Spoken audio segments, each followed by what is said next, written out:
Nākamais piedzīvojums. Tiklīdz mēs vienu lietu pabeidzam, tā atbrīvojas vieta un laiks nākamajam piedzīvojumam. Ko līdz viena ieskaite ir nolikta, tuvojas nākamā. Ikvienam mums dzīves laikā ir iespējams mesties dažādos piedzīvojumos, un katrs no tiem var padarīt mūsu dzīves daudz aizraujošāks. Tāpēc vēlos atgādināt, ka piedzīvojums vērš tavu uzmanību uz pašu ceļu, kā sasniegs galamērķi. Tavs uzdevums ir pelnīt ļoti labas atzīmes, saņemt atestātu, nokārtot ieskaitus un eksāmenus, lai varētu pēc tam studēt tālāk tur, kur vēlies. Taču tie visi ir galamērķi, pie kuriem nonāksi jebkurā gadījumā.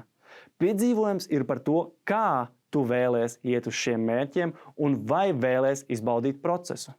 Ir samērā viegli sakostiem zobiem strādāt pie saviem mērķiem, taču daudz grūtāk ir strādāt gudri un sabalansējot skolu ar reālo dzīvi. Tāpēc aicinu tevi būt apķērīgam un domāt līdzi tam, ko gribi sasniegt.